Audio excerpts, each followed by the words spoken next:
குறள் 1091 இருநோக்கிவளுண்கண் உள்ள தொறுநோக்கு நோய்நோக்கொன் ரன்னோய் மருந்து.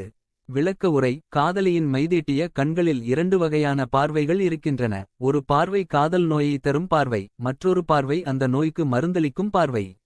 குறள் 1092 கண்களவு கொள்ளும் சிறுநோக்கம் காமத்தில் செம்பாகம் அன்று பெரிது. விளக்க உரை. கள்ளத்தனமான அந்த கடைக்கண் பார்வை காம இன்பத்தின் பாதியளவை காட்டிலும் பெரிது.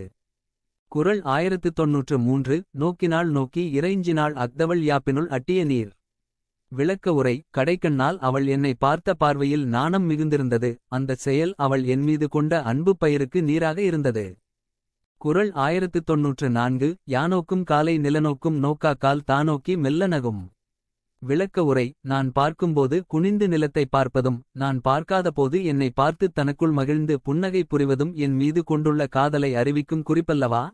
குறள் 1095 குறிக்கொண்டு நோக்காமை அல்லால் ஒருகன் சிறக்கணித்தாள் போல நகும். விளக்க உரை. அவள் என்னை நேராக உற்று பார்க்கவில்லையே தவிர ஒரு கண்ணைச் சுருக்கி வைத்துக் கொண்டதைப் போல என்னை நோக்கியவாறு தனக்குள் மகிழ்கிறாள். குறள் 1096 உரா தவற்போட் சொலினும் சிறார் சொல் ஒல்லை உணரப்படும். விளக்க உரை. காதலை மறைத்துக் கொண்டு புறத்தில் அயலார் போலக் கடுமொழி கூறினாலும் அவள் அகத்தில் கோபமின்றி அன்பு கொண்டிருப்பது விரைவில் வெளிப்பட்டுவிடும்.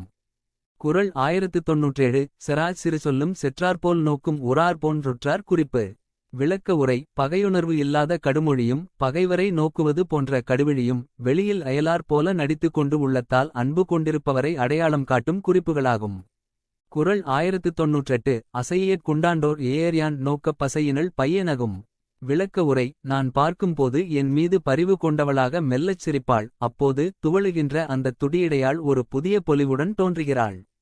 குறள் 1099 ஏதிலார் போல பொதுநோக்கு நோக்குதல் காதலார் கண்ணே உள.